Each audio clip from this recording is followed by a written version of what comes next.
Welcome students, good morning to all of you. हम exercise 2.4 शुरू करने जा रहे हैं। चैप्टर नंबर 2 है क्वाड्रेटिक इक्वेशन एंड इनइक्वालिटीज का। तो इस चैप्टर में हमने बड़े ही इंपॉर्टेंट और बड़े टेस्टी आइडियाज पढ़े क्वाड्रेटिक पोलिनोमियल या फिर दो दर्जी मसावात क्वाड्रेटिक इक्वेशंस के बारे में। हमने सबसे पहले उनको सोल्व करने का तरीक़ेकार समझा, उनके सोल्व करने के तमाम मेथड्स सीखे। उसके बाद हमने उनकी ग्राफिकल इंटरप्रिटेशन को डिटेल के साथ डिस्कस किया। उसके साथ साथ जो हमने लास्ट एक्सरसाइज की थी 2.3, उसमें हमने ये सीखा कि अगर हमें आंसर्स दे दिए जाएं, रूट्स दे दिए जाएं, तो हम उन रूट्स की मदद से किसी क्वाड्रेटिक इक्वेशंस को जनरेट कैसे कर सकते हैं। यूं मान लीजिए कि सबसे पहले हमने ये सीखा कि किसी क्वाड्रेटिक इक्वेशन से जवाब तक कैसे पहुंचते हैं, उसके आंसर कैसे निकालते हैं। उसके बाद जो अगली एक्सरसाइज थी जो हमने लास्ट टाइम की एक्सरसाइज 2.3, उसमें हमने रिवर्स प्रोसेस पढ़ा कि हम जवाब से सवाल तक कैसे पहुंच सकते हैं। ठीक हो गया। अब हम ये पढ़ने जा रहे हैं, मेरी बात को ध्यान से सीखिएगा, समझिएगा कि हम बगैर प्रोसेस किए, बगैर कोई तरीकेकार लगाए, जो आपने तरीकेकार पढ़े 3 बहुत इंपॉर्टेंट थे, चौथा नया मेथड आपने इस एक्सरसाइज और इस क्लास में पढ़ा। यानी कि पहला फैक्टराइजेशन, दूसरा आपने कंप्लीटिंग स्क्वायर पढ़ा, तीसरा आपने क्वाड्रेटिक फॉर्मूला पढ़ा, चौथा आपने ग्राफिकल रिप्रेजेंटेशन या सॉल्यूशन बाय ग्राफ्स जो है वो पढ़ा। इन चारों मेथड्स को अप्लाई किए बगैर आप जवाब जो आएंगे किसी क्वाड्रेटिक इक्वेशन के, उनकी तबीयत के बारे में, उनकी नोयत के बारे में, उनकी नेचर के बारे में किस तरह पेशीन गोई कर सकते हैं कि जो आने वाले आंसर्स हैं वो किस तरह के हैं। हमने आंसर निकालने नहीं है, हमने सिर्फ ये बताना है कि इसके आंसर इस तरह के हो सकते हैं। राइट स्टूडेंट्स, तो इस काम को करने के लिए हमें सबसे पहले किन चीजों को सीखना जरूरी है, आइए सबसे पहले ये देखते हैं। देखिए, आपने क्वाड्रेटिक फॉर्मूला पढ़ा था ये वाला, x is equal to minus B plus minus B square minus 4ac, और इसके ऊपर अंडर रूट था, डिवाइडेड बाय 2a था। अब ए बी सी के बारे में भी आप अच्छे से जानते हैं कि ए बी सी क्या है। ये असल में अगर आपके पास A X square plus B X plus C equal to 0, अगर ये वाली क्वाड्रेटिक इक्वेशन हो तो उसका असल में ये सॉल्यूशन पड़ा हुआ है। कंप्लीटिंग स्क्वायर मेथड से आपने उसके रूट्स निकाले, आंसर्स निकाले, तो वो ये निकले थे। अब इन आंसर्स में एक चीज ऐसी छुपी हुई है जो आपको किसी भी क्वाड्रेटिक इक्वेशंस के आंसर्स के बारे में पेशीन गोई दे सकती है, प्री प्लान करके बता सकती है। वो चीज क्या है, आइए आपको ये बताता हूं। ये जो अंडर रूट के अंदर चीज लिखी हुई है ना, स्क्वायर रूट के अंदर जो चीज लिखी हुई है, ये चीज आपको इस का रिजल्ट दे सकती है। इसको मैं जरा निकाल के बाहर लिख देता हूं। ये है बी स्क्वायर माइनस 4ac, और ये जो बी स्क्वायर माइनस 4ac है, ये इंतहाई इंपॉर्टेंट चीज है। कैसे इंपॉर्टेंट चीज है, सबसे पहले ये समझ लीजिए, इसको हम कहते हैं डिस्क्रिमिनेंट। डिस्क्रिमिनेंट यानी कि फर्क कनिंदा, उर्दू में इसको बोलते हैं फर्क कनिंदा। फर्क कनिंदा का मतलब ये होता है फर्क करने वाला, डिफरेंस करने वाला। असल में ये वो चीज है जो आने वाले रूट्स के बारे में फर्क कर सकती है, उनके बारे में हमें तमीज बता सकती है कि उनकी तमीज किस तरह की होगी। ठीक है। अब ये जो रूट्स होंगे, जो हम यानी कि फर्क करेंगे रूट्स का इस एक्सप्रेशन की मदद से, वो किस किस तरह हम कर सकते हैं। आइए ये चीज भी देखते हैं। सबसे पहले आपको ये देखना होगा कि बी स्क्वायर माइनस 4ac है, ये किस किस तरह का हो सकता है। मैं यहाँ पे ना पॉइंट्स बना के लिख रहा हूं। पहला पॉइंट ये है, पहला पॉइंट बेटा जी ये है कि जो फर्क कनिंदा है, इसको हम कहते हैं डिस्क्रिमिनेंट, और शॉर्ट फॉर्म में हम इतनी सी सिर्फ इसकी बात ले लेते हैं, डिस्क, DISC। ठीक है। तो अगर हमारे पास जो डिस्क है, यानी कि disc is equal to B square minus 4ac, देखिए ये या तो 0 हो सकता है, या जीरो से बड़ा कोई नंबर हो सकता है, या जीरो से छोटा कोई नंबर हो सकता है। यही तीन चार पॉसिबिलिटीज है ना। या तो ये नंबर होगा जीरो से बड़ा, या फिर जीरो, या फिर जीरो से छोटा। कोई भी नंबर हो सकता है, बटे वाला हो सकता है, बटे के बगैर हो सकता है, डेसिमल फॉर्म में हो सकता है, कुछ भी हो। लेकिन बेसिक जो कंडीशन जब वो तीन ही है, जीरो से बड़ा, जीरो या जीरो से छोटा, राइट। अब देखिए, अगर तो ये हो जाए जीरो से बड़ा, ठीक है, अगर ये हो जाए जीरो से बड़ा, साथ में हम ये बात कहते हैं जीरो से बड़ा होने के साथ साथ ये बन जाए परफेक्ट स्क्वायर। एक तो जीरो से बड़ा हो एंड परफेक्ट स्क्वायर हो, परफेक्ट स्क्वायर हो, परफेक्ट स्क्वायर। अब परफेक्ट स्क्वायर का क्या मतलब है? परफेक्ट स्क्वायर का मतलब बेटा ये बनता है, जैसे आपके पास ये जो नंबर्स हैं 4 1 4, उसके बाद 9, 9 के बाद आपको पता है 16 आ जाता है, 25 आ जाता है, 36 आ जाता है, उसके बाद 49 आ जाता है। ये परफेक्ट स्क्वायर है। देखो 1 का स्क्वायर लोगे 1 का 1 ही आ जाएगा, 2 का स्क्वायर लोगे 4 आ जाएगा, 9 जो है ये 3 का स्क्वायर होता है, 16 जो होता है ये 4 का स्क्वायर होता है, 25 5 का स्क्वायर होता है, और इसी तरह आप सभी जानते हैं कि 6 का स्क्वायर जो है वो 36 होता है। तो ये नंबर देखो ना परफेक्ट स्क्वायर बन रहे हैं। जैसे 36 जो है ये 6 का मुकम्मल मुरब्बा परफेक्ट स्क्वायर बन रहा है, ऐसे ही जो 25 है वो 5 का मुकम्मल मुरब्बा या परफेक्ट स्क्वायर बन रहा है। अगर आने वाला यानी कि अंडर रूट के अंदर आने वाली वैल्यू जो है वो इस तरह की कोई वैल्यू बन जाए, लाजमी नहीं है 49 तक रुक जाए, आगे भी जा सकती है, 64, उसके बाद 81, उसके बाद 100, उसके बाद 121, 144, 169, जैसे 13 का स्क्वायर है, 14 का स्क्वायर है, 15 का स्क्वायर है, कुछ भी हो। हमको सिर्फ इतनी बात से गरज है कि अगर अंडर रूट के अंदर आने वाली चीज जिसको हम डिस्क्रिमिनेंट बोल चुके हैं ये परफेक्ट स्क्वायर हो जाए और जीरो से बड़ा भी हो जाए, तब बेटा जो रूट्स होंगे या आंसर्स होंगे उनको हम कह देंगे कि वो एक तो रैशनल होंगे, क्या होंगे, एक तो देन आप लिख दोगे देन रूट्स आर सबसे पहली बात आप बोलोगे कि वो रैशनल होंगे, रैशनल होंगे और साथ में अनइक्वल भी होंगे, rational and unequal, unequal, unequal होंगे, ठीक है, अनइक्वल होंगे। अब क्या मतलब है रैशनल का और अनइक्वल का? देखिए अगर आपके पास ये बन जाता है ये बन जाता है ना परफेक्ट स्क्वायर बन जाता है तो रूट्स रैशनल। अब रैशनल के बारे में भी सीख लें कि रैशनल क्या चीज होती है।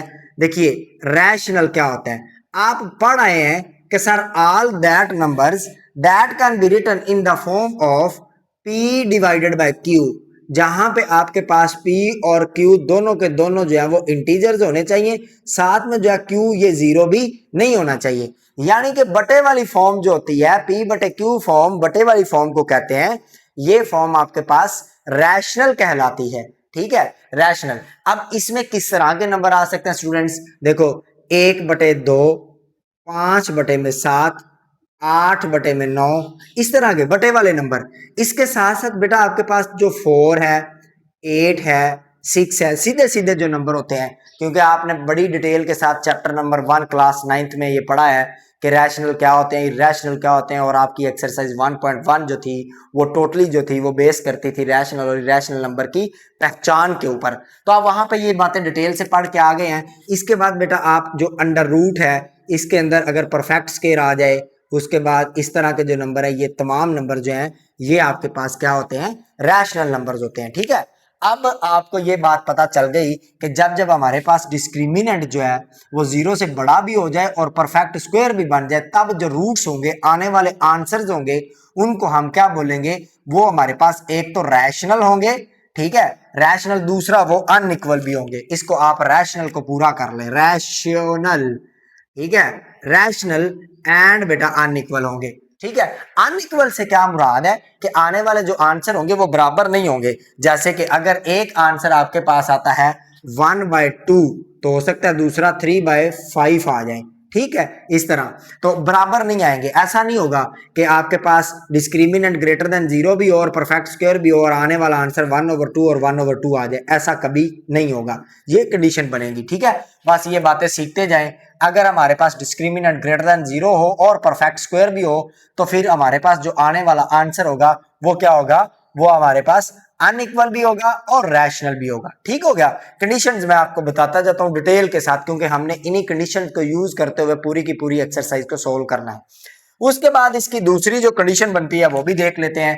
अगर बच्चों हमारे पास पॉइंट नंबर 2 है, पॉइंट नंबर 2 ये है कि अगर डिस्क्रिमिनेंट, आप शुरू में लिख लीजिए इफ, अगर इफ डिस्क्रिमिनेंट जो कि बराबर होता है बी स्क्वायर माइनस 4ac, यानी कि किसी क्वाड्रेटिक फॉर्मूले में अंडर रूट के अंदर वाली जो चीज होती है ये आपके पास आ जाए, ग्रेटर देन 0 तो हो लेकिन परफेक्ट स्क्वायर ना हो। ठीक है, 0 से बड़ा तो हो but not perfect square, but not perfect square, not perfect square.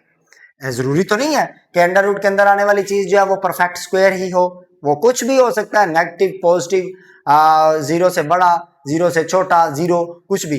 तो अगर वो चीज परफेक्ट स्क्वायर ना हो, क्या होता है परफेक्ट स्क्वायर का ना होना, तो वो भी आपको बताता हूं। देन द रूट्स, तब बेटा जी रूट्स क्या होंगे वो भी आपको बता देता हूं। Then the roots, then the roots, roots क्या होंगे, अब की बारी में रूट्स जो होंगे वो आपके पास एक तो हो जाएंगे इररेशनल, क्या हो जाएंगे, इररेशनल, इररेशनल, और दूसरा बेटा वो अनइक्वल भी रहेंगे, अनइक्वल भी रहेंगे। ठीक है, बराबर भी नहीं आएंगे। अच्छा, अब इररेशनल क्या होता है सर, ये बात भी हम बड़ी डिटेल के साथ चैप्टर नंबर 1 क्लास 9 1.1 में सीखा है।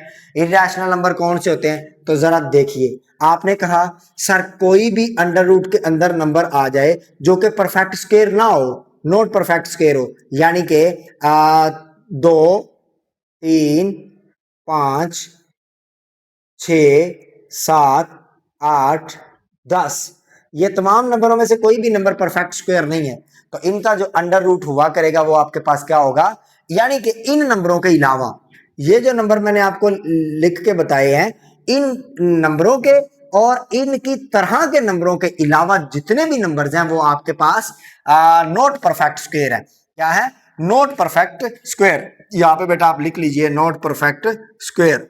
ठीक है, अगर आपके पास जो रूट्स हो ग्रेटर देन 0 तो हो डिस्क्रिमिनेंट, बट परफेक्ट स्क्वायर ना हो तो रूट्स क्या होंगे, इररेशनल। इररेशनल क्या क्या हो सकता है, इसके बाद आपको याद होगा आपने पढ़ा था सर पाई भी इररेशनल है, ई भी इररेशनल है, और ऐसे तमाम नंबर जिनको हम अंडर रूट के अंदर लिखें लेकिन वो परफेक्ट स्क्वायर ना हो तो फिर लाजमी बात है कि वो आपके पास इररेशनल होंगे और वो अनइक्वल भी होंगे। यानी कि अगर आपके पास अंडर रूट के अंदर, अंडर रूट के अंदर जो वैल्यू बन रही है या फिर डिस्क्रिमिनेंट जो है वो आपके पास बन जाता है इस तरह का, इस तरह का आ जाता है under root 2 type, under root 3 type, under root 3 आ जाता है, अंडर रूट 5 आ जाता है, इस तरह का कोई आ जाता है, तो आप लिखोगे कि ये आपके पास इररेशनल है और ये आंसर जो आएंगे वो इक्वल भी नहीं आएंगे, बिल्कुल इसी तरह जैसे 1/2 और 3/2 की तरह, इस तरह का आंसर आएगा, इस तरह का आंसर अभी भी नहीं आएगा।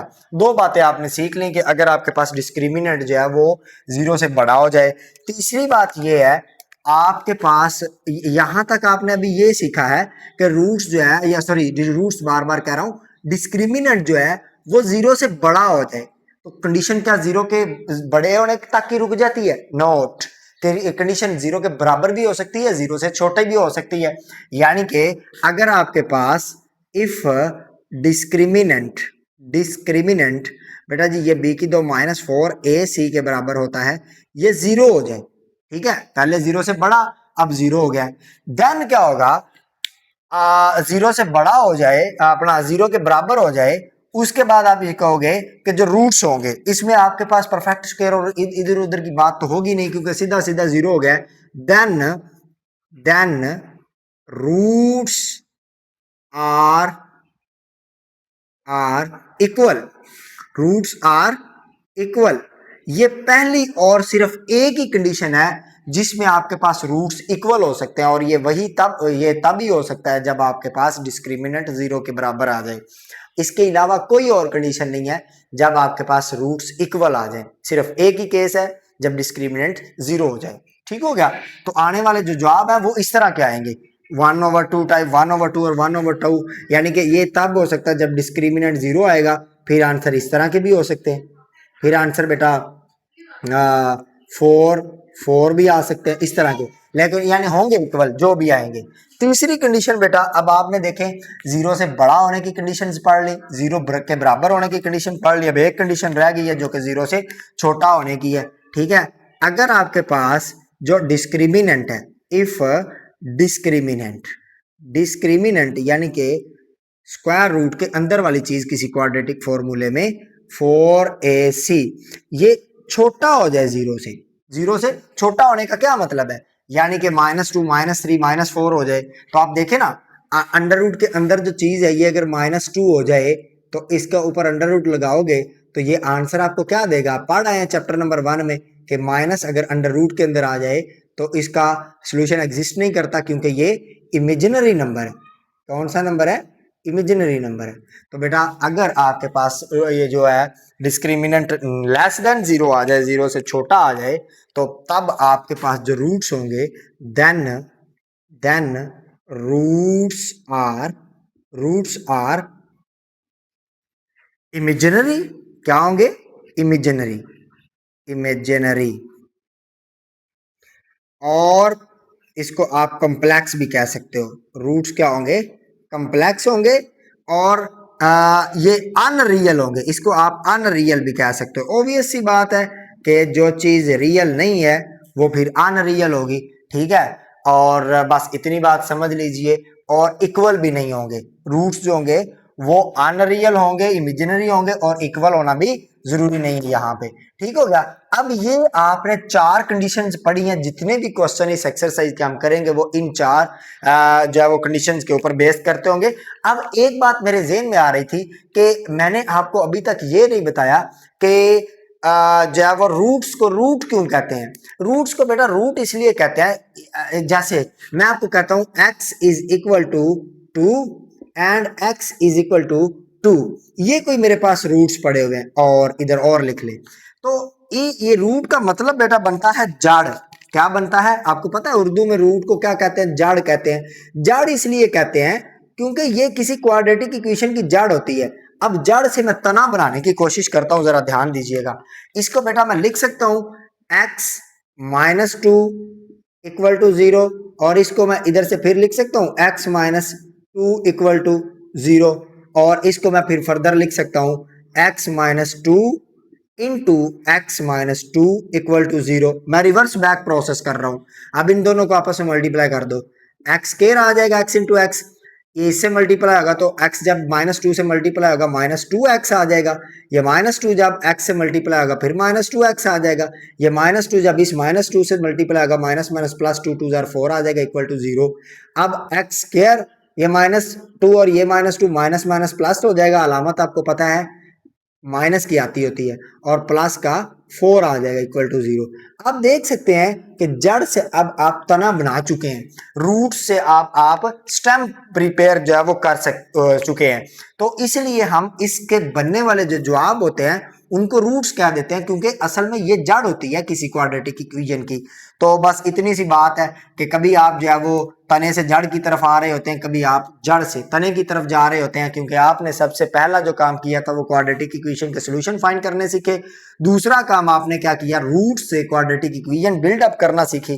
तो बस यही बातें थी, इसको इसलिए हम जो है वो रूट्स कहते हैं। अब हम क्या करते हैं, हम इन क्वेश्चंस को देखते हैं।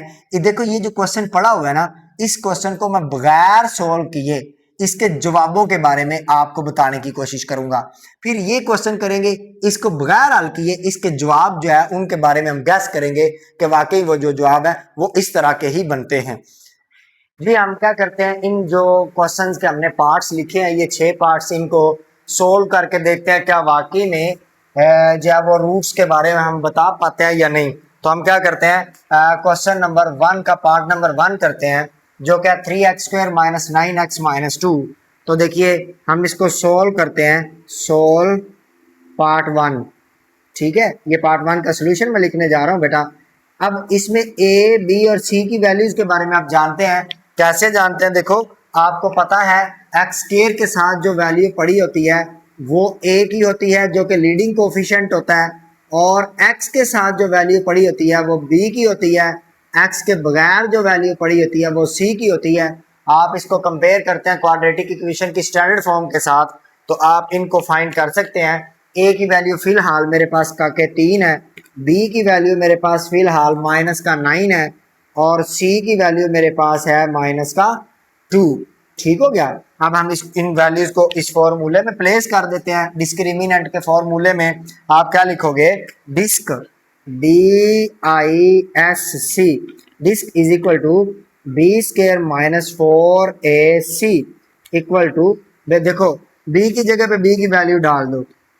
बी की जगह पे बी की वैल्यू क्या है? -9 का स्क्वायर माइनस 4, ए की वैल्यू हमारे पास 3 है, और सी की वैल्यू हमारे पास माइनस का 2 है। तो आप देखें 9 का स्क्वायर आपको पता है 81 होता है, और माइनस का स्क्वायर जब भी आ जाता है, हम ये बात बहुत बहुत बार पीछे पढ़ चुके हैं, नेगेटिव का स्क्वायर जो होता है वो ऑलवेज पॉजिटिव होता है। तो ये आपके पास 81 आ जाएगा। ये वाला माइनस जब इस वाले माइनस के साथ जुड़ जाएगा तो ये प्लस हो जाएगा, ठीक है। अब 3 2 6, 6 4 24, ऐसे ही है ना। 4 2 की 8 लगा लो, 8 3 24 लगा लो, जिस तरह मर्जी कर लो। 4 3 12, 12 2 24 कर लो, तो ये आपकी मर्जी है। अब देखो 4 और 1 5 होता है, और 8 और 2 10 होता है, तो 105 आपके पास आ जाएगा। अब आप देखिए 105 जो है, क्या ये नेगेटिव नंबर है? नो। क्या ये 0 है? नो। क्या ये 0 से बड़ा है, पॉजिटिव नंबर है? तो यस, ये नंबर जो है ये 0 से बड़ा है। तो इसका मतलब क्या होगा? डिस्क्रिमिनेंट का जो आंसर हमारे पास है वो 0 से बड़ा है। क्या ये परफेक्ट स्क्वायर है? नो, ये 0 से बड़ा है but not perfect square. But not perfect square, not perfect square, ठीक है। अब स्क्वायर, अब हम क्या करते हैं, हम बेटा इन कैटेगरीज में से कुछ देखेंगे कौन सी कैटेगरी में ये फॉल कर रहा है। तो आई थिंक ये सेकंड कैटेगरी में फॉल कर रहा है, जिसमें आपके पास डिस्क्रिमिनेंट जो है वो 0 से बड़ा तो है लेकिन परफेक्ट स्क्वायर नहीं है। तो हम क्या करेंगे, हम ये बता देंगे कि इसके जो आने वाले आंसर्स होंगे, रूट्स होंगे इस क्वाड्रेटिक इक्वेशन के, वो कौन से होंगे? इर्रेशनल होंगे और अनइक्वल होंगे। क्या होंगे? Then roots are, so roots are, so roots are irrational and unequal।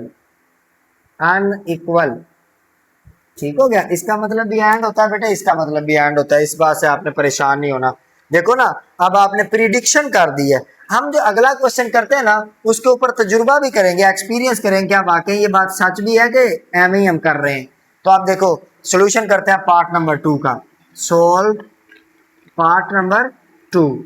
अच्छा, पार्ट नंबर 2 में अब ABC की वैल्यूज के बारे में आपको पता है। मैं सीधा सीधा क्या लिखता हूँ, disc is equal to B square minus 4AC। बेटा जी बी की जगह पे आप क्या डालोगे? आपकी बात 6, तो आप लिख दोगे 6 का स्क्वायर माइनस 4। ए की जगह पे आप क्या, एक्स स्क्वायर के साथ 1 पड़ा तो 1 लिख दोगे, और सी की जगह पे आपने अब 9 डाल देना है। तो अब आप क्या करोगे, इनकी वैल्यू मालूम कर लो। 6 का स्क्वायर कितना होता है? 36 माइनस 9 4 की 9 4 36, 36 में 36 निकला तो बेटा आ गया 0। अब ए की कंडीशन है जिसमें हमारे पास डिस्क्रिमिनेंट 0 हो जाए, तो वो हम फट से कह देंगे कि इसके रूट्स क्या होंगे? अनइक्वल। आप बेटा लिखोगे so as discriminant is equal to 0, as disc is equal to 0, so roots के बारे में लिखोगे। सो रूट्स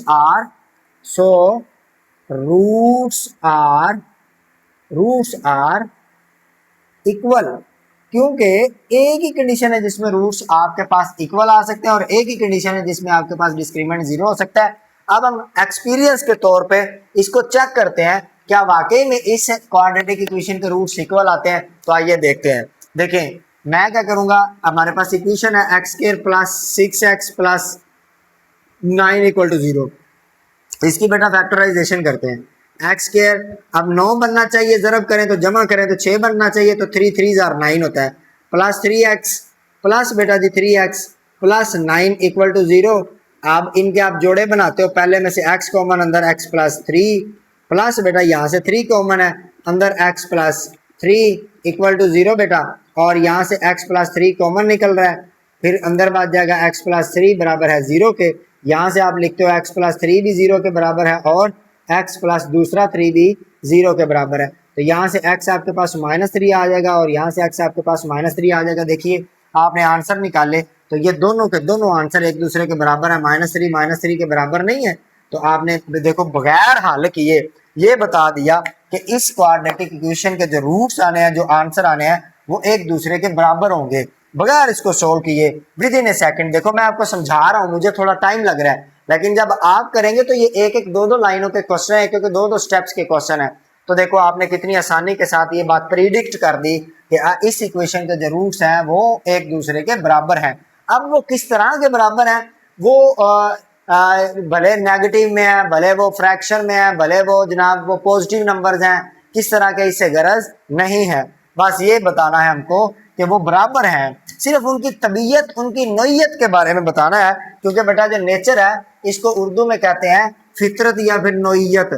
ठीक है, आप ये बात उर्दू में भी सीख लें, इसको उर्दू में क्या कहते हैं, नोयत कहते हैं। ओके जी स्टूडेंट्स, अब चलते हैं अगले पार्ट की जाने, पार्ट नंबर 3 है। पार्ट नंबर 3 को सोल्व करते हैं और ए बी सी की वैल्यूज आप लिखेंगे, मैं नहीं लिख रहा क्योंकि आपको पता है ये वैल्यू ए की है, ये बी की है, ये सी की है, ये बराबर 0 के भी होगी, तो आप लिखोगे disc is equal to B square minus 4ac, ये हर जगह लिखते जाए कोई फर्क नहीं पड़ता जी बेटा। बी की वैल्यू 4 है, 4 का स्क्वायर माइनस 4 अपने फार्मूले वाला अपनी जगह पे, ए की वैल्यू फिलहाल 2 है और सी की वैल्यू 5 है। अब इनको सोल्व कर लेते हैं। 4 का स्क्वायर बेटा 16 होता है, माइनस 4 5 20 20 2 40 होता है, ऐसे ही है ना, 5 2 10 10 4 40, जैसे भी कर लो, 4 2 8 8 5 40, जैसे भी कर लें, ये आपकी मर्जी है। अब इसमें से जब 16 निकलेगा 40 में से, तो आपके पास बचेगा माइनस का 24, 24 में 6 डाला 30 और 30 में 10 डाले तो अपने पास आ जाएगा 40। तो बेटा ये देखो, अब की बार आपके पास जो डिस्क्रिमिनेंट आया है उसकी जो वैल्यू आई है वो 0 से छोटी आ गई है। क्या आ गई है? 0 से छोटी। अच्छा 0 से छोटी आ जाए फिर हमने ये नहीं देखना क्या यह परफेक्ट स्क्वायर है या नहीं है, किस तरह का है, फिर हमने नहीं देखना। 0 से बड़ा होगा फिर हम ये गौर करेंगे क्या ये परफेक्ट स्क्वायर तो नहीं बन गया, ठीक हो गया। तो अब हम क्या करेंगे, इसके बारे में क्या देंगे, as discriminant is less than 0, as disc is less than 0। So बेटा रूट्स किस तरह के होंगे, रूट्स बेटा अनरियल होंगे, कम्प्लेक्स होंगे या इमेजिनरी होंगे। So roots are imaginary. Okay जी, अगर आपका मन हो कि हम इसको भी वेरीफाई करना चाहते हैं कि वाकई रूट्स जो वो इमेजिनरी है, तो ये बेटा काम आप खुद कर सकते हैं। ठीक है, तरीकेकार मैंने आपको बता दिया इस क्वेश्चन को करके। सोल्व करते हैं बेटा इसको भी। सोल्व करने के लिए क्या करेंगे, हम डिस्क लिखेंगे is equal to B square minus 4ac। A B C की वैल्यू पहले आप लिख छोड़ेंगे, बी की वैल्यू फिलहाल -6 है, इसके ऊपर स्क्वायर लगा देंगे, -4 लिखेंगे, ए की वैल्यू बेटा 7 है और सी की वैल्यू यहाँ पे माइनस का 1 है। आपको पता है नेगेटिव का स्क्वायर हमेशा पॉजिटिव होता है, 6 का स्क्वायर 36 आ जाएगा, ये माइनस इस माइनस से जुड़ेगा प्लस हो जाएगा, 4 7 28। ठीक है, 28 में जब 6 शामिल कर दोगे तो 8 और 6 कितना हो गया, 14, 4 1 कैरी हो गया, 3 और 2 5 और 1 6 हो जाएगा। बेटा देखो ये ना तो 0 है ना ये 0 से छोटा है, ये बल्कि 0 से बड़ा है। और अब देखो बेटा सबसे पहली बात तो ये हमें मिल गई कि ये 0 से बड़ा है। अब जब आपके पास 0 से बड़ा आ जाता है तो फिर हमने ये देखना होता है कि ये परफेक्ट स्क्वायर तो नहीं बन रहा, ऐसे ही ना, मैं आपको पीछे ही अभी बता के आया हूँ। तो ये चूंकि 0 से बड़ा है, साथ में हम देखेंगे and perfect perfect square square. अब ये पहला रूट ऐसा है जो कि परफेक्ट स्क्वायर भी हो गया। इससे पहले हमारे पास कोई भी परफेक्ट स्क्वायर नहीं बना था। सो बेटा रूट्स क्या होंगे, कौन सी कैटेगरी बन गई, पहली कैटेगरी। परफेक्ट स्क्वायर भी है, जीरो से बड़ा भी है, सो रूट्स क्या होंगे, रैशनल होंगे और अनइक्वल होंगे। Roots are so roots are are roots are पहली बात क्या लिखनी है, रैशनल रैशनल एंड बेटा अनइक्वल, बराबर भी नहीं होंगे। यानी कि ये 1/2 3/2 की शक्ल में हो सकते हैं, ठीक है, 1/2 5/7 की शक्ल में, जिस तरह भी होंगे बटे वाली शक्ल में होंगे। अब हम चलते हैं इस पार्ट की जानिब, पार्ट नंबर 5 है, इसको भी सॉल्व कर लेते हैं क्योंकि बहुत सारे स्टूडेंट्स के मुझे कमेंट्स मिले हैं, वो कहते हैं कि सर जी सारे पार्ट सॉल्व करवा दिया करें, क्योंकि जो पार्ट हमें नहीं आ रहा होता वही आप छुड़वा देते हैं। तो इसलिए मैं सारे पार्ट्स यहाँ पे सॉल्व कर देता होता हूँ, अमूमन बहुत कम ऐसा होता है मैं छुड़वाता हूँ। क्या लिखोगे बेटा, disc is equal to is equal to B square minus 4ac, B square minus 4ac। अब बेटा जी डिस्क में b की वैल्यू डालोगे -2, इसका स्क्वायर माइनस लिखोगे 4 लिखोगे, a की वैल्यू फिलहाल 5 है, c की वैल्यू फिलहाल 10 है, तो ये आपके पास -2 का स्क्वायर प्लस का 4 आ जाएगा, माइनस 10 5 50 और 50 4 200 है ना, 4 50 को जोड़ोगे तो ये कितना बन जाएगा 200, 5 4 20 और 20 10 की 200 भी हो जाएगा, तो ये आपके पास आ जाएगा माइनस का 196 है जो कि लेस देन 0 है। ठीक है, तो अब आप यहाँ से इंफॉर्मेशन निकाल लेंगे कि ये जो हमारे पास है लेस देन 0 है, लेस देन 0। अब जब लेस देन 0 आ जाएगा तो हम परफेक्ट स्क्वायर की तरफ नहीं जाएंगे बल्कि सीधा लिख देंगे so the roots are imaginary, so the roots are imaginary. क्या होंगे जी, रूट्स इमेजिनरी होंगे। ठीक हो गया गाइस। अब चलते हैं पार्ट नंबर 6 की जानिब, वो भी बड़ा आसान है, बिल्कुल इसी तरीके के मद्देनजर रखते हुए हम करेंगे। क्या करेंगे, लिखेंगे disc is equal to B square minus 4ac, और ये लिखने से पहले हम सोल्व लाजमी लिखेंगे, ये लाजमी लिख लिया करें, पता चल जाता है क्वेश्चन यहाँ से सोल्यूशन होना स्टार्ट हो गया है। तो b की जगह पे आप क्या डालोगे, माइनस का 8, उसके ऊपर स्क्वायर लगा दोगे -4, a की जगह पे आपके पास अभी 1 है क्योंकि एक्स स्क्वायर जो लीडिंग कोफिशिएंट है वो 1 है, एक्स स्क्वायर के साथ कुछ नहीं है तो फिर 1 है। c की जगह पे बेटा 16 डाल दोगे, 8 का स्क्वायर आपको पता है कितना होता है, प्लस का 64 माइनस 16 4 की 64 होता है, 16 4 आर 64। आपको पता चल गया कि ये दोनों जब सब्ट्रैक्ट होंगे सेम वैल्यूज हैं विद ऑपोजिट साइन तो ये 0 आ जाएगा। अब आपको दिख गया कि डिस्क्रिमिनेंट चूंकि 0 आ गया, कैटेगरी आपके पास थर्ड बनती है। जब भी डिस्क्रिमिनेंट 0 आ जाएगा so then roots are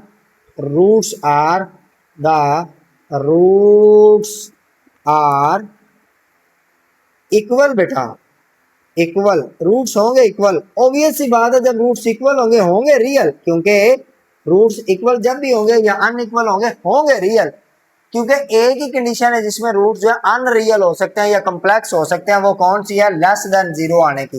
roots का आंसर जो है, डिस्क्रिमिनेंट का आंसर जो है वो 0 से छोटा आने की कंडीशन में रूट्स इमेजिनरी हो सकते हैं, अदरवाइज नहीं होंगे। अब कहता है कि for what value of T की किस वैल्यू के लिए बेटा the roots of this equation, ये जो इक्वेशन है इसके रूट्स जो है वो रियल हो लेकिन अनइक्वल हो। टी की किस वैल्यू के लिए रूट्स जो है वो रियल हो लेकिन अनइक्वल हो। अब ये देखिए कंडीशन यहां से निकाल लें कि उसने क्या बोला हुआ है कि रूट्स जो है वो रियल तो हो बट अनइक्वल हो।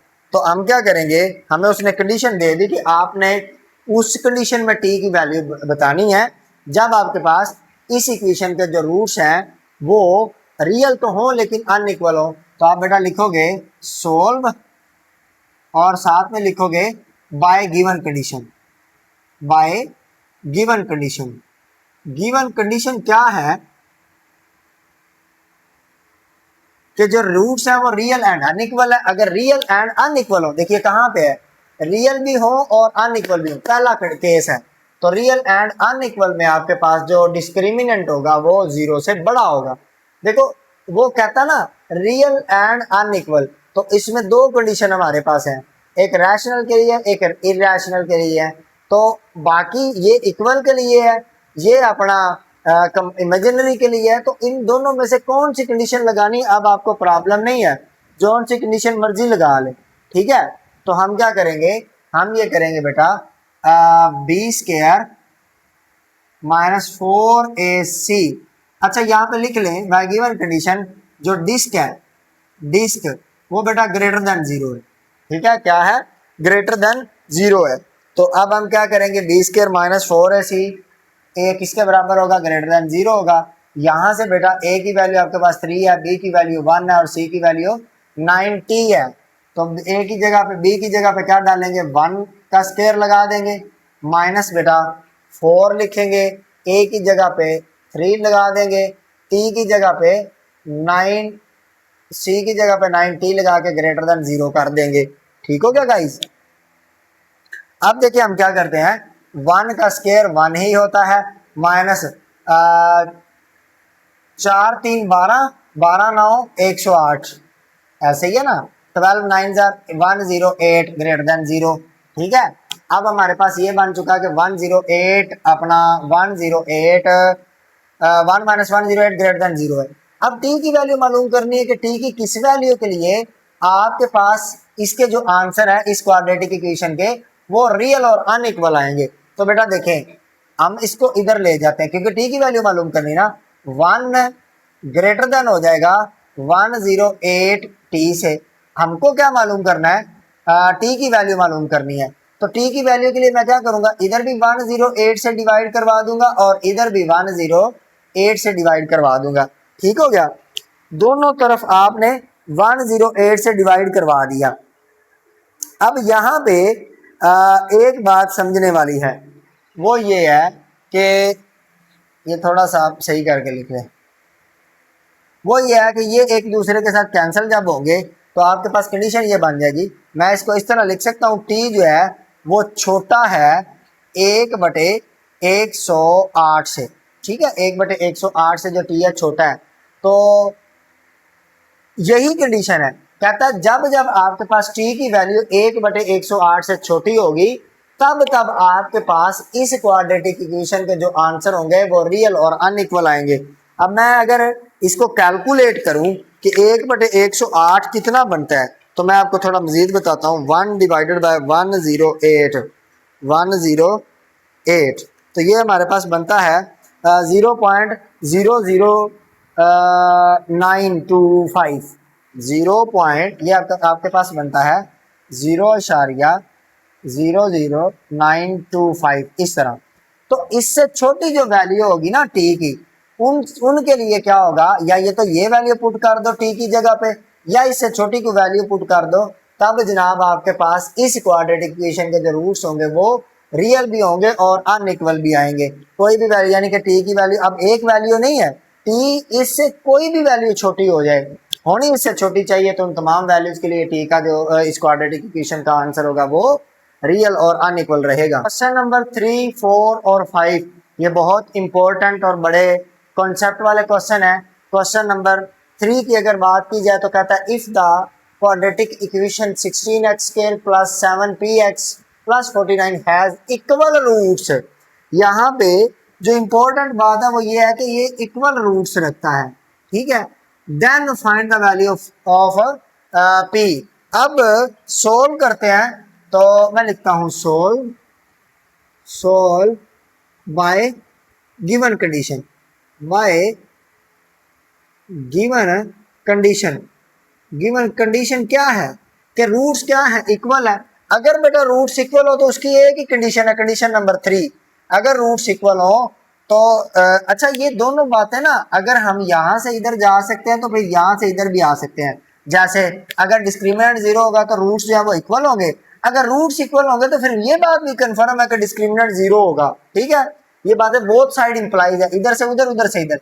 अगर बेटा बी स्क्वायर -4ac 0 से बड़ा है और परफेक्ट स्क्वायर है then roots are rational and unequal, और अगर रूट्स जो है वो रैशनल अनइक्वल है तो फिर ये बात भी ग्रांटेड है कि आपके पास डिस्क्रिमिनेंट जो है वो 0 से बड़ा भी है और परफेक्ट स्क्वायर भी है। तो ये बातें आपने ज़हन में रखनी है। चूंकि उसने कह दिया रूट्स इक्वल है, यहाँ से हमें ये क्लू मिल जाता है कि जो डिस्क्रिमिनेंट होगा जो DISC वो क्या होगा, वो बेटा बराबर होगा 0 के। अगर डिस्क्रिमिनेंट 0 के बराबर है तो इसका मतलब है B² माइनस 4AC ये 0 के बराबर है। अब ABC की वैल्यूज के बारे में आप जानते हैं, B की वैल्यू यहाँ पे 7P है, तो आप लिख दोगे 7P का स्क्वायर, दरम्यान में माइनस आएगा, 4 लगाओगे, A की वैल्यू यहाँ पे कितनी है 16 है और C की वैल्यू आपके पास कितनी है 49 है, इज इक्वल टू 0। ठीक है, अब ये क्या आ जाएगा, 7 का स्क्वायर 49 आ जाएगा, P का स्क्वायर P² आ जाएगा, माइनस बेटा 4 इंटू 16 इंटू 49 ऐसे ही रहने दे। ठीक है, इक्वल टू 0 है। अब आपको पता है ये चीज़ इधर माइनस हो रही है, उधर जाके सारी की सारी क्या हो जाएगी प्लस, ये आ जाएगा 49 P² is equal to minus उधर जाके प्लस हो जाएगा 4 इंटू 16 और ये आ जाएगा इंटू 49। अब आपको पता है आपने P की वैल्यू मालूम करनी है, तो 49 जो है वो एक्स्ट्रा फैक्टर है, तो इसको उधर ले जाके क्या करवा दोगे डिवाइड, तो P² गाइज आपके पास बराबर आ जाएगा 4 इंटू 16 इंटू 49 डिवाइडेड बाय 49। ठीक है, और आप ये बात जानते हैं कि सेम वैल्यूज ऊपर नीचे कैंसिल आउट हो जाती हैं, तो P² आपके पास आ जाएगा 16 4 की 64। ठीक है, वैल्यू तो हमको P की मालूम करनी है ना कि P²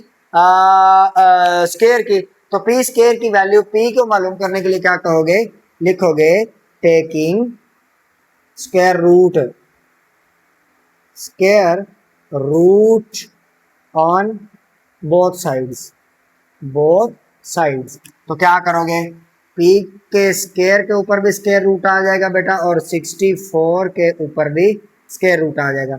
अब P के ये एक दूसरे से कैंसिल आउट होकर P हो जाएंगे, जब भी स्क्वायर रूट कैंसिल आउट होता है तो ये प्लस माइनस के साथ आंसर देता है। ठीक है, तो ये आपके पास 64 किसके बराबर का अंडर रूट जो होता है वो 8 के बराबर आ जाएगा। तो जी ये वैल्यूज हैं P की, जिनके लिए P की जगह पे आप 8 रखोगे तब भी आपके पास रूट्स इक्वल आएंगे, P की जगह पे आप माइनस का 8 रखोगे तब भी रूट्स आपके पास इक्वल आएंगे। अब सेम प्रकार से क्वेश्चन नंबर 5 पहले सोल्व करते हैं, 4 बाद में करेंगे। कहता है फाइंड m की वैल्यू फाइंड करें if quadratic equation mx² minus 8x plus 1 has equal roots. अब यहाँ पे उसने लिखा हुआ है has equal and real roots, तो बेटा जो इक्वल होते हैं वो रियल ही होते हैं, क्योंकि जो रियल नहीं होते वो तो इमेजिनरी होते हैं, उसके लिए कंडीशन अलग है। तो इसके लिए फिर हम क्या करेंगे, बाय गिवन कंडीशन सोल्व लिखेंगे और लिखेंगे bye given condition. Given condition बेटा क्या है कि बी जो डिस्क है वो क्या है, इधर ही लिख दें कि डिस्क इज इक्वल टू 0। अब डिस्क इक्वल टू 0 का मतलब क्या है, B² minus 4AC equal to 0 है, और B² minus 4AC equal to 0 का क्या मतलब है, B की वैल्यू क्या है माइनस 8 का स्क्वायर माइनस 4, A की जगह पे क्या डालोगे m और C की जगह पे क्या डालोगे 1 इक्वल टू 0। हाँ जी, 8 का स्क्वायर किसके बराबर होता है 64 के, अभी आप करके आए हो, 8 का स्क्वायर लोगे 64 का रूट लोगे तो 8 माइनस 4m आ जाएगा इक्वल टू 0।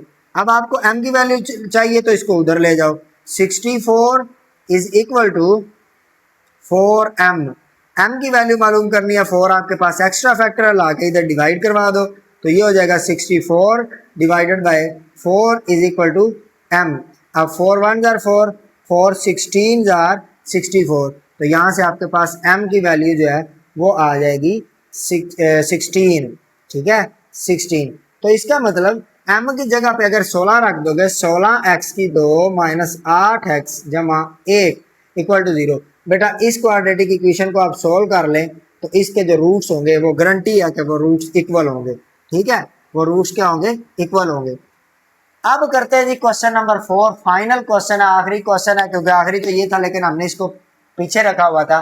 कहता है कि अगर ये क्वाड्रेटिक इक्वेशन जो है वो अनइक्वल रूट्स रखे then possible values of Q, then आपने फाइंड करनी है पॉसिबल वैल्यूज, एक वैल्यू नहीं वैल्यूज, तो मतलब एक से ज्यादा वैल्यूज होंगी। अब अगर ये कंडीशन जो है, ये इक्वेशन जो है, ये रूट्स अनइक्वल रखती है। अब अनइक्वल के लिए हमारे पास दो कंडीशन है, परफेक्ट स्क्वायर होना और परफेक्ट स्क्वायर ना होना। तो अभी हमें नहीं पता कि इसके रूट्स परफेक्ट स्क्वायर हैं कि नहीं, इसलिए हम इनमें से कौन सी कंडीशन लगाएंगे, दोनों ग्रेटर देन जीरो, जोन सी मर्जी लगा लो। तो बेटा बाय गिवन कंडीशन सोल्व लिखोगे, सोल्व और लिखोगे bye given condition, by given condition, given condition के मुताबिक जो डिस्क है वो किसके बराबर है, वो ग्रेटर देन जीरो है, यानी कि बी स्क्वायर माइनस 4ac ये ग्रेटर देन जीरो है। बी की वैल्यू बेटा यहाँ पे 8 है और 8 का स्क्वायर आ जाएगा माइनस 4 आ जाएगा। ए की वैल्यू बेटा 4 है तो 4 लिख दोगे। सी की वैल्यू q है तो q लिख दोगे बराबर और इसको बड़ा रख दोगे 0 से। अब आप कर दो 8 का स्क्वायर बेटा 64 होता है, माइनस इस सारी चीज को उठा के उधर ले जाओ तो ये आपके पास बड़ा ये हो जाएगा ना, ये जब उधर जाएगा तो 4 4 जार 16 हो जाएगा, 16q हो जाएगा। ठीक है, अब आपने क्या करना है, 4 की वैल्यू सॉरी q की वैल्यू मालूम करनी, ये वाला फैक्टर एक्स्ट्रा है, ये इधर मल्टीप्लाई हो रहा है, इधर आके डिवाइड हो जाएगा तो लिख दो 64 डिवाइडेड बाय 16 और ये चीज बड़ी है q से। अब आप जानते हैं 4 16 1 जार 16 16 4 जार 64, ऐसे ही है ना, 16 4 जार 64। तो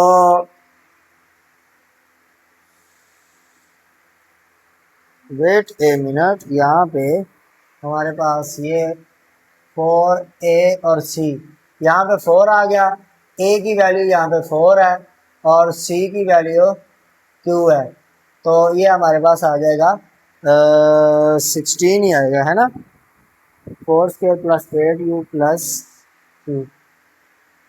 हाँ ठीक है, तो ओके जी।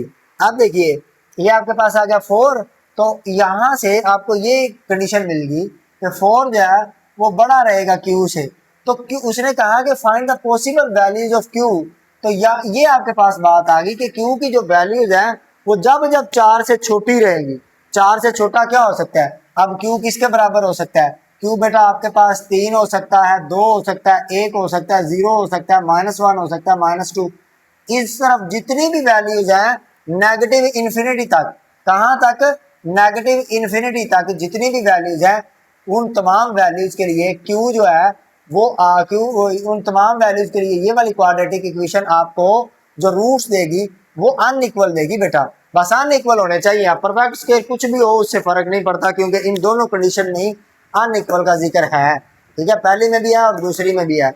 सो यहाँ तक आपकी जो एक्सरसाइज 2.4 है वो आपकी कंप्लीट हो गई। आपकी समातों का शुक्रिया, इंशाअल्लाह मिलेंगे अगली वीडियो में जो कि होगी एक्सरसाइज 2.5 की। तब तक के लिए आप सबका अल्लाह हाफिज।